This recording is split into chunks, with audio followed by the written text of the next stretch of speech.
우리 함께 박수하면서 우리 하나님을 찬양하며 나갑니다. 내가 예수 그 이름에 내 삶을 걸었네. 내가 예수 그 이름에 생명을 걸었네. 내가 예수 그 이름에 죽음을 걸었네. 내가 예수 그 이름에 영생을 걸었네. 잠자는 영혼아 깨어라. 앉아있는 영혼아 일어나. 이제 깨어라. 일어날 때라.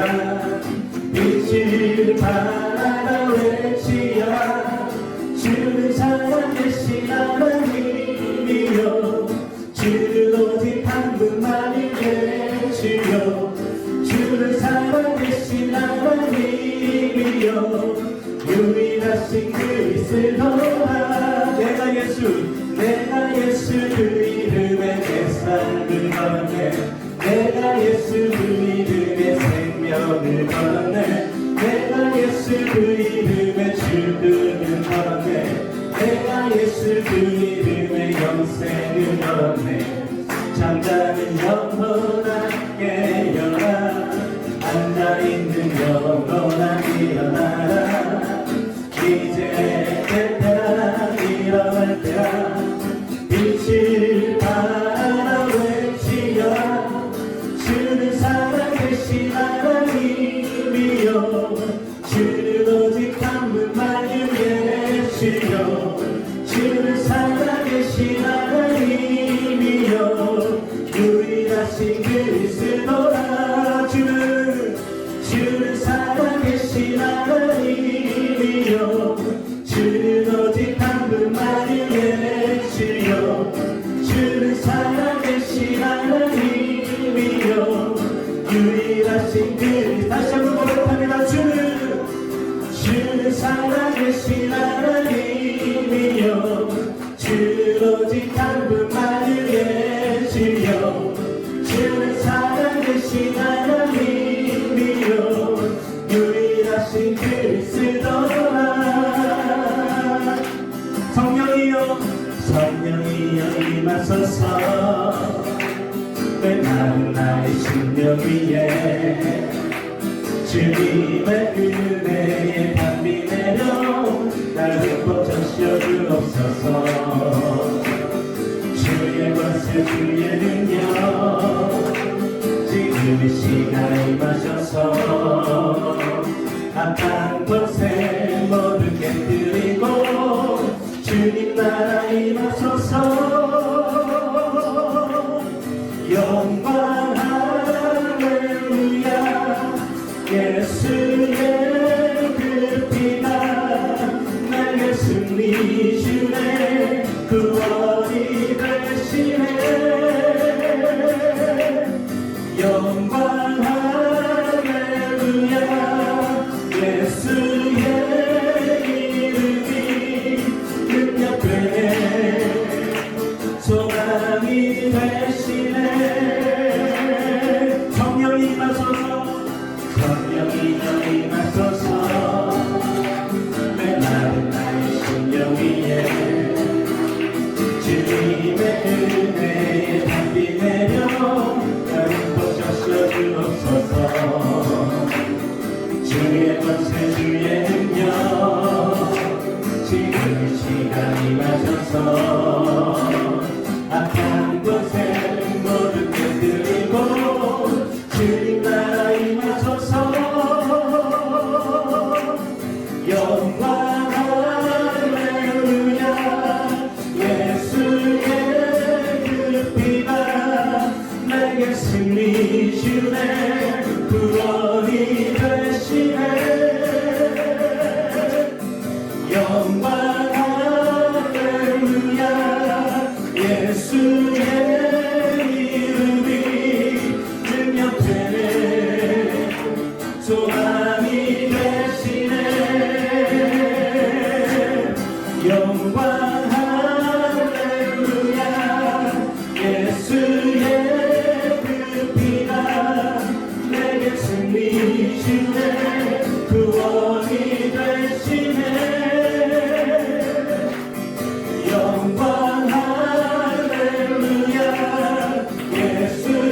할렐루야. 예수의 그 피가 우리의 무엇이 된다고요? 우리의 능력이 되고 우리의 소망이 됩니다. 무엇 때문입니까? 이 다음에 우리가 인생을 다 살고 나서 우리의 모든 한 일을 결산하게 될 때에 우리는 그때 생각하게 될 겁니다. 무수히 많은 죄를 지었고 무수히 많은 잘못을 저질렀던 것들이 기억이 날 텐데 그때 우리는 딱 한마디만 하면 됩니다. 뭐만 하면 됩니까? 예수께서 나의 모든 죄값을 지불하셨다는 것을. 우리 그 한마디만 하면은 우리는 의롭다함을 얻게 되고 우리는 하나님의 나라에 들어가게 되는 것입니다. 예수께서 우리에게 그 놀라운 일을 하셨습니다. 그분을 찬양하고 영원토록 그분을 경배하고 살아가는 저와 여러분 되었으면 좋겠습니다. 우리 주님이 이 땅에 오셔서 하나님의 나라를 선포하셨는데 그 하나님의 나라가 어떤 나라일까요? 여러분 아십니까? 오늘 이 찬양을 통해서 이게 하나님의 나라구나. 그리고 이게 바로 예수님께서 이 땅에 세우실 바로 그 나라구나. 이 나라가 바로 우리 교회와 내 삶에 일어나기를 우리가 간절히 소망하면서 우리가 찬양했으면 좋겠습니다. 아주 작은 어린 양 한 마리를 태우며 찾으시는 하나님 보잘것없는 과부의 헌금을 넉넉히 받으시는 하나님 하늘 따라 버려진 아이를 지도자로 세우신 하나님 일꾼들이 쓰다는 머릿돌로 머릿돌을 삼으시는 하나님 가장 낮은 이를 하늘 높이 올려서 하늘 아래 모든 것에 부끄럽게 하시네.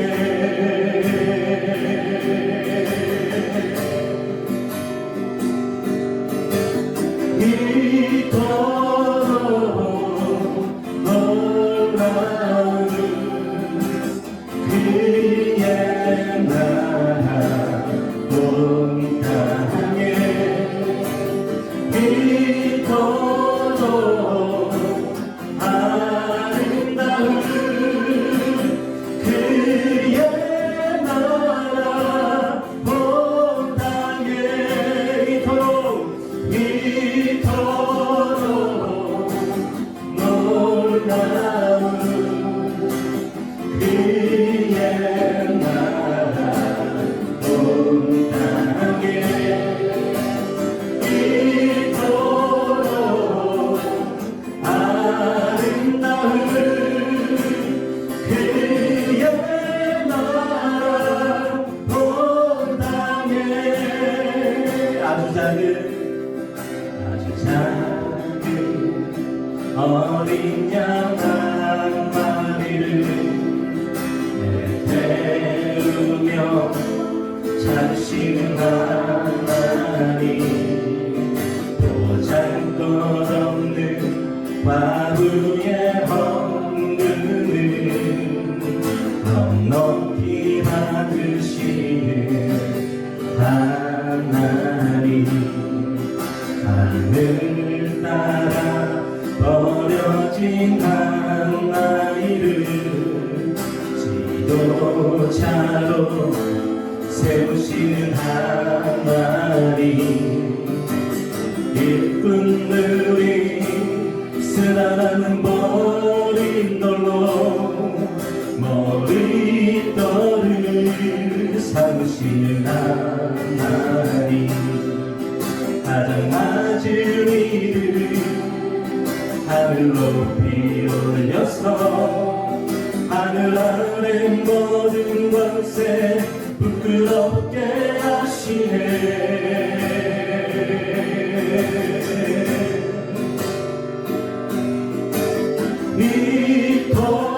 이토록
합니다.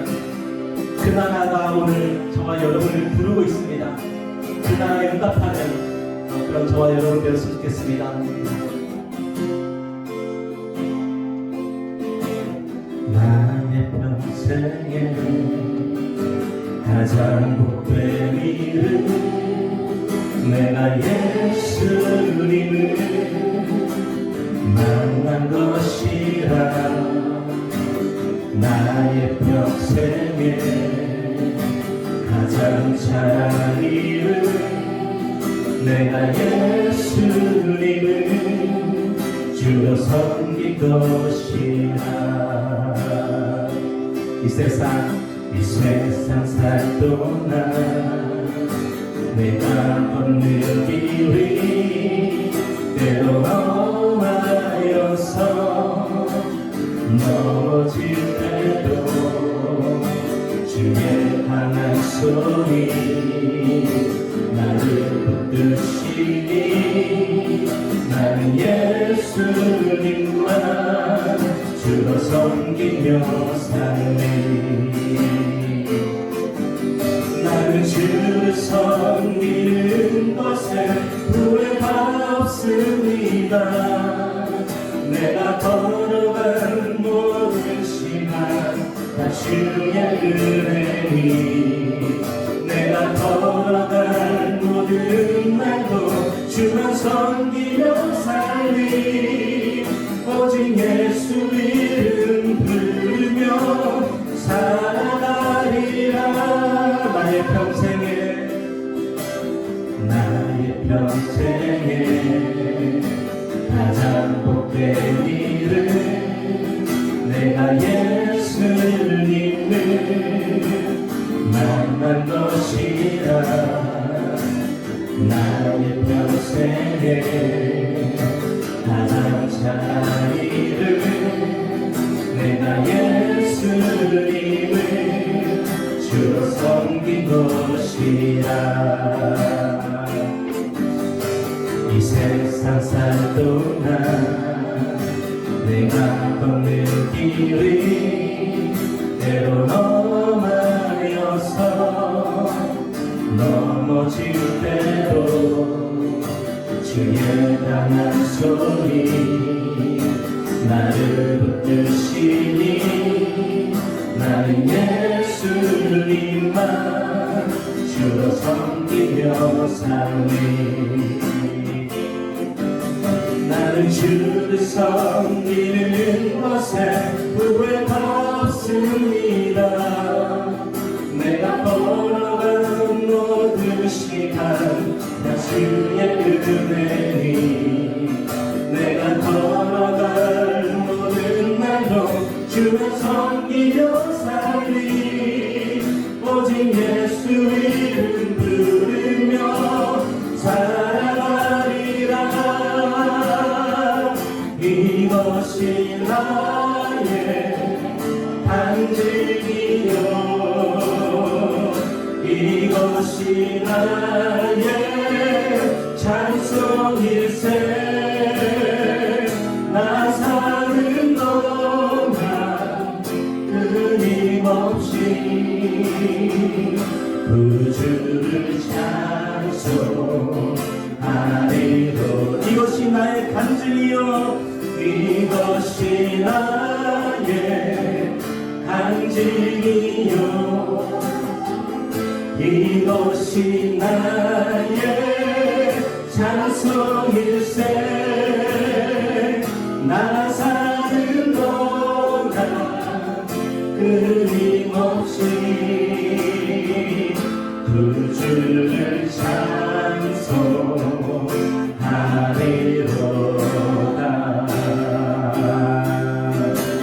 주는 살아계신 하나님이요,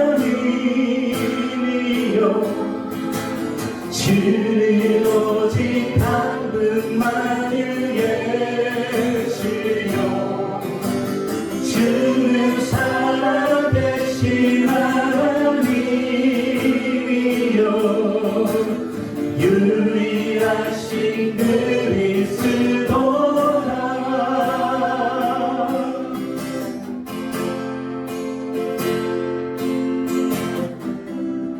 네, 얼마 전에 재벌집 막내 아들이라는 드라마가 있었는데 여러분 혹시 보셨습니까? 제가 그 드라마를 다 보지 못했는데 중간중간에 이제 짤만 이렇게 요약해서 봤는데요. 이 재벌집 막내 아들이라는 이 드라마의 내용은 이런 겁니다. 이제 순양그룹이라는 대기업이 있는데 그 대기업에서 잘 나가던 윤현우라는 사람이 억울하게 이제 죽게 됩니다. 그런데 어떻게 하다가 순양그룹 회장 진양철의 막내 아들 진도준으로 다시 태어나게 되는 겁니다. 말 그대로 인생 2회차를 살게 되는 거죠. 이 인생 2회차를 살게 된 이 진도준은 결정적인 순간마다 탁월한 투자를 결정하게 됩니다. 그래서 재벌 회장인 자기 아버지 진양철에게 총애를 받게 되는 거죠. 여러분 어떻게 그것이 가능합니까? 그는 인생 2회차이기 때문에 성남 분당이 개발될 것을 알고 있었습니다. 그래서 거기에 투자를 하는 거죠.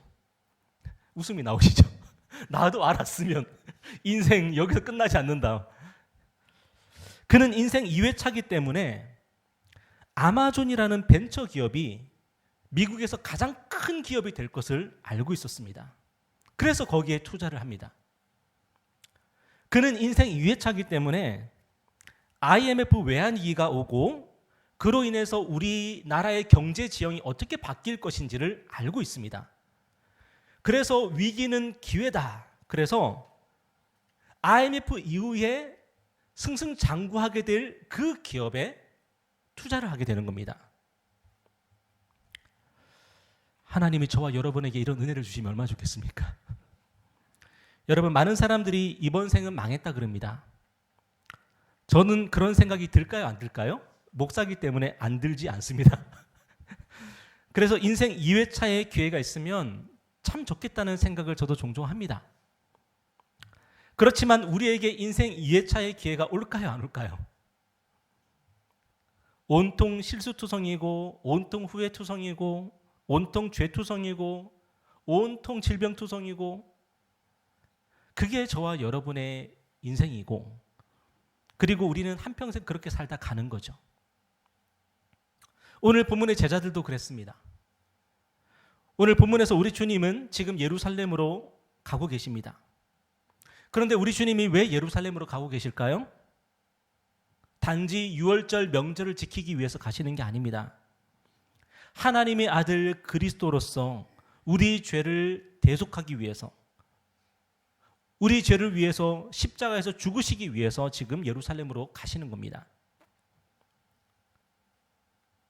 오늘 33절에 보니까 보라 우리가 예루살렘에 올라가노니 인자가 대제사장들과 서기관들에게 넘겨짐에 그들이 죽이기로 결의하고 이방인들에게 넘겨주겠고 그들은 능욕하며 침뱉으며 채찍질하고 죽일 것이나 그는 3일 만에 살아나리라. 우리 주님이 제자들에게 이런 말씀을 계속 하시는 이유가 뭘까요? 지금 이 말씀을 처음 하시는 게 아니거든요. 계속 반복해서 하십니다. 왜 제자들에게 내가 체포당할 것이고 내가 고문당할 것이고 내가 죽임을 당할 거고 그리고 나는 3일 만에 살아나게 될 거다. 왜 이 말씀을 계속 하시는 걸까요? 이 일이 우연히 일어나는 게 아니라고 말씀하시는 겁니다. 제자들이 이 일을 당할 때에 이 일이 우연히 일어나는 게 아닌 것을 기억하라고 내가 스스로 결정한 일이고 스스로 선택한 일이라고 지금 말씀하는 겁니다. 우리 주님은 이 땅에 오셔서 우연히 십자가에서 돌아가신 게 아닙니다. 우리 주님은 이 땅에 처음 오실 때부터 십자가에 죽으시기 위해서 오셨습니다. 십자가에서 죽으시기 위해서 이 땅에 오신 분이 바로 우리 예수 그리스도십니다. 그리고 드디어 때가 되었고 제자들에게 계속 가르치시는 겁니다. 내가 죽을 거다. 그리고 다시 살아나게 될 거다. 내가 죽을 건데 그리고 다시 살아나게 될 거다. 여러분 그런데 오늘 본문의 제자들은 지금 무엇을 하고 있습니까? 오늘 32절에 보니까 예루살렘으로 올라가는 길에 예수께서 그들 앞에 서서 가시는데 그들이 놀라고 따르는 자들은 두려워하더라. 우리 주님이 앞장서서 예루살렘을 향해 올라가고 계십니다. 그런데 제자들은 주님 뒤에서 지금 뭐 하고 있습니까? 불안해합니다. 두려워합니다. 그뿐만 아닙니다. 제자들은 지금 서로 눈치 보고 경쟁하느라 정신이 없습니다. 우리 주님이 예루살렘에 올라가셔서 혹시라도 권력을 잡게 되시면 그러면은 나는 우리 주님의 가장 최측근으로서 내가 오른편이야, 내가 주님의 왼팔이야. 서로 지금 눈치 경쟁하느라 지금 여념이 없습니다. 오늘 35절 한번 보세요. 세베대의 아들 야고보와 요한이 주께 나와 여짜오되 선생님이 무엇이든지 우리가 구하는 바를 우리에게 하여 주기를 원하옵나이다. 얼마나 건방집니까? 선생님, 지금 우리가 얘기하는 거 반드시 하셔야 됩니다. 이거는 여러분 얼마나 건방집니까? 그 정도로 다급한 겁니다. 지금 제자들이. 왜요? 예수님이 네가 1번, 네가 2번 정해주질 않았거든요. 내가 이번에 대권을 잡으면 네가 민정수석이고 네가 경호처 과장이고 처장이고 그런 얘기를 아무 얘기도 안 하시는 겁니다. 지금 제자들이 지금 안달이 나는 겁니다. 지금 우리 주님이 왕이 되시면 나는 몇 번째일까? 나는 어느 자리를 차지하게 될까? 이르시되 너희에게 무엇을 하여 주기를 원하느냐? 여짜오되 주의 영광 중에 우리를 하나는 주의 우편에 하나는 좌편에 앉게 하여 주옵소서. 여러분 얼마나 건방집니까? 지금 우리가 하는 이 말들을 꼭 하셔야 됩니다. 41절에 볼까요? 10 제자가 듣고 야고보와 요한에 대하여 화를 내거든. 성경에는 이렇게 간단하게 쓰여져 있지만 무슨 일이 일어났을까요? 무슨 일이 일어났을까요? 어쩌면은 집단 폭력 사건까지 지금 갔을지도 모릅니다. 그 정도로 제자들이 예민해요. 지금 우리 주님이 이제 예루살렘에 가셔서 이제 큰 일을 벌이실 텐데 과연 1번은 누가 될까? 총리는 누가 될까? 부총리는 누가 될까? 제자들은 지금 이 생각하느라고 정신이 없습니다. 여러분, 우리 주님이 지금 예루살렘으로 올라가시는 이유가 무엇입니까? 우리의 죄를 대속하기 위해서 우리 대신 십자가에 달려 죽으시기 위해 가십니다. 그런데 제자들의 목표는 뭡니까? 그들은 부귀영화를 노리고 있습니다. 부귀영화를 놓고 서로 경쟁하고 다투고 있습니다. 여러분, 이 얼마나 어처구니 없는 일입니까? 그런데 우리 주님이 제자들에게 늘 가르치신 것이 뭐예요? 우리 주님이 제자들에게 뭘 가르치셨습니까? 세상 사람들은 권력을 가지면 그 권력을 자기를 위해 함부로 사용합니다. 권력을 가지게 되면 다른 사람들을 함부로 대합니다. 그러나 우리 주님은 그렇게 가르치지 않았습니다. 우리 주님은 제자들에게 그렇게 하면 안 된다고 가르치셨습니다. 뭐라고 가르치셨습니까? 큰 자가 된다면 섬기는 자여야 하고 첫째가 되고자 한다면 종이 되어야 된다. 여러분, 이게 뭐예요? 이 하나님의 나라입니다. 우리가 아까 찬양했잖아요. 아주 작은 어린 양 한 마리를 애태우며 찾으신 하나님. 여러분, 제국에는 그런 거 없습니다. 제국에는 어린 양 한 마리를 위해서 애태우며 찾는 그런 황제나 왕이 없습니다. 그러나 하나님은, 우리 예수 그리스도는 아주 작은 어린 양 한 마리를 찾기 위해 애태우시는 왕이십니다.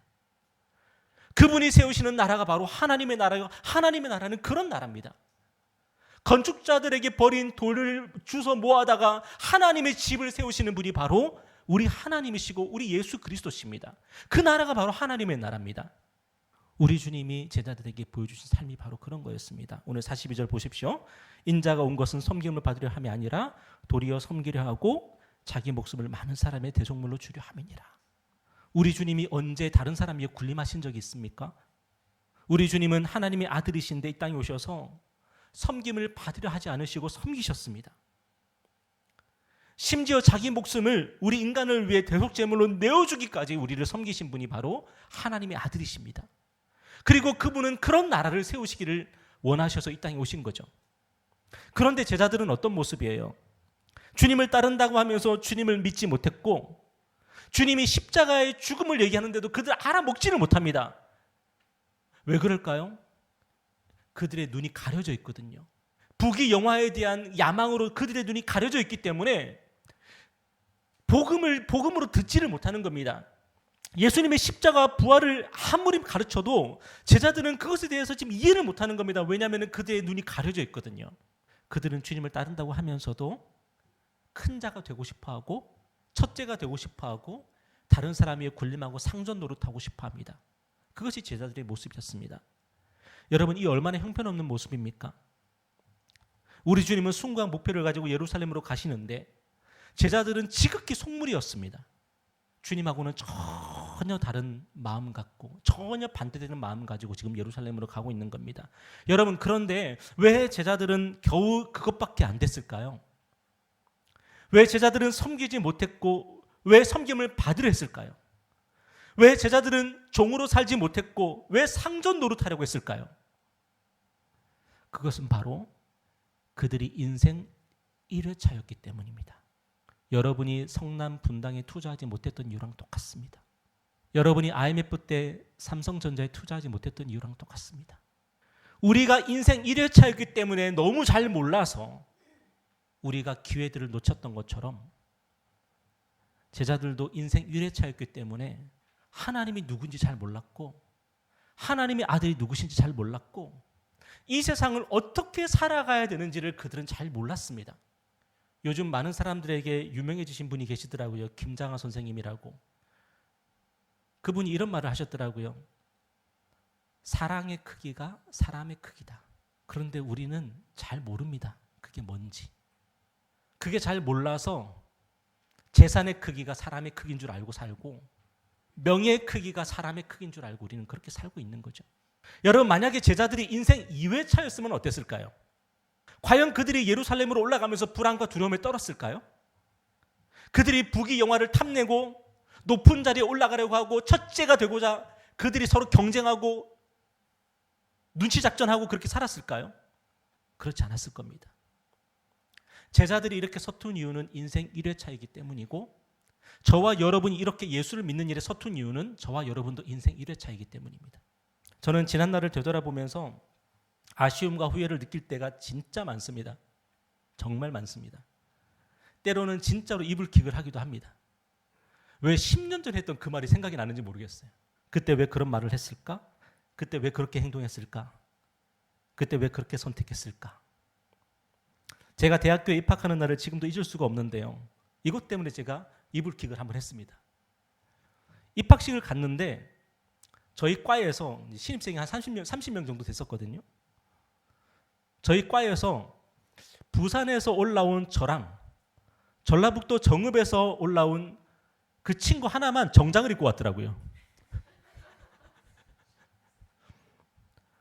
나머지 친구들은 다 캐주얼하게 옷을 입고 스포티하게 옷을 입고 왔는데 저랑 그 친구 2명만 정장을 입고 넥타이를 메고 왔어요. 근데 제가 좀 다행이었던 게 뭐냐면 저는 캐주얼 정장이었거든요. 근데 정읍에서 온 그 친구는 완벽하게 정장을 차려입고 왔었어요. 그리고 입학식이 끝나고 잔디밭에 동그랗게 둘러 30명이 동그랗게 둘러 앉았는데 너무 창피하더라고요. 지금도 참 아쉽고 후회가 됩니다. 안 그래도 부산에서 올라왔는데 얼마나 시골 촌뚝이라고 생각했을까. 우리는 인생을 살면서 너무 많이 어리석은 말을 했고 행동했고 선택을 하며 살았습니다. 되돌아보면 별로 중요한 것도 아니었는데 그걸 왜 그렇게 중요하게 생각했는지 모르겠어요. 그건 포기해도 됐었는데 양보해도 됐었는데 왜 그걸 포기하지 못했고 양보하지 못했는지 모르겠어요. 그리고 더 안타까운 건 뭐냐면 진짜 중요한 것을 중요한 것으로 못 알아봤습니다. 여러분, 그런데 오늘 우리가 이 예배를 드리고 나면 우리의 삶은 바뀔까요? 우리는 진짜 중요한 것을 중요한 것으로 우리는 알며 그것을 선택하며 살까요? 우리는 정말로 포기해도 되는 걸 포기하며 살까요? 우리는 오늘 예배를 드리고 나서도 우리는 아마 비슷하게 살 겁니다. 중요한 것을 알아보지 못하는 게 여전할 것이고 늘 어리석은 선택하고 늘 바보같이 살고 그리고 또 5년 뒤 10년 뒤에 또 오늘을 생각하면서 이불킥을 하겠죠. 왜 그렇습니까? 우리가 인생 1회차라서 그렇습니다. 인생을 처음 살아봐서. 그런데 성경이 증언하는 놀라운 사실이 있습니다. 그게 뭐냐면 예수님의 제자들이 나중에 변화되었다는 겁니다. 예수님의 제자들이 더 이상 인생 1회차 같은 인생들이 아니라 완전히 달라진 인생을 살게 되었다는 겁니다. 부귀 영화만을 쫓았던 그들이, 불안과 두려움에 떨었던 그들이, 권력을 놓고 경쟁하고 투쟁했던 그들이 완전히 바뀌었습니다. 어떻게 알 수 있습니까? 지난 목요 기도회 때 나눴던 말씀인데요. 오늘 다시 한번 읽었으면 좋겠습니다. 우리 사도행전 4장 32절인데요. 저와 여러분이 교독하겠습니다. 믿는 무리가 한 마음과 한 뜻이 되어 모든 물건을 서로 통용하고 자기 재물을 조금이라도 자기 것이라 하는 이가 하나도 없더라.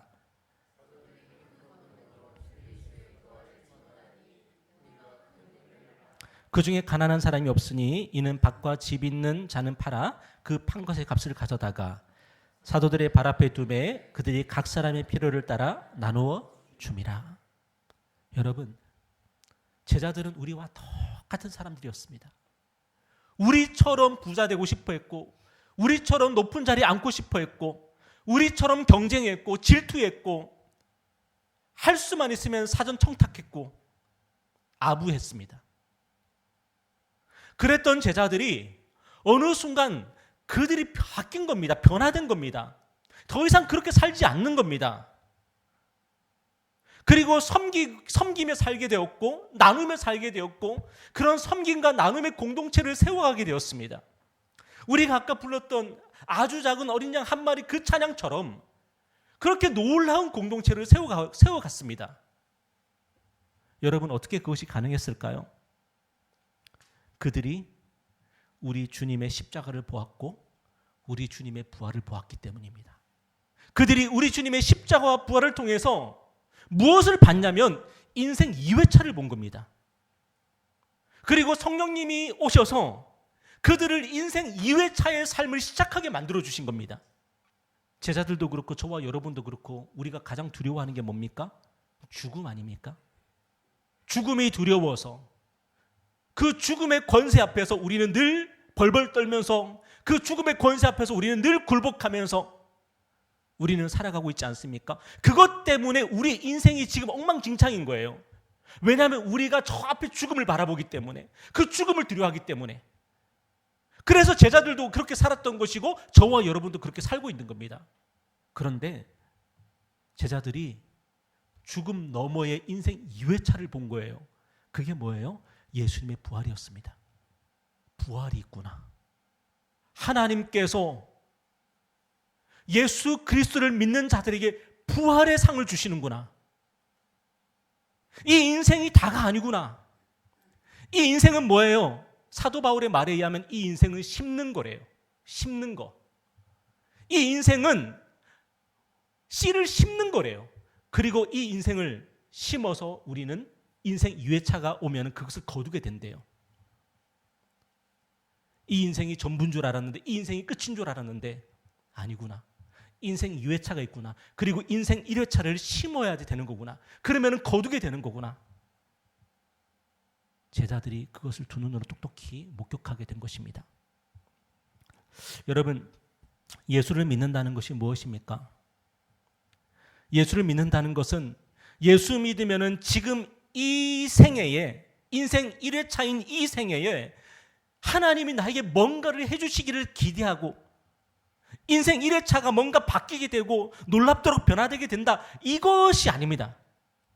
예수를 믿는다는 건 뭐냐면 인생 1회차를 2회차처럼 살아갈 수 있게 되는 것입니다.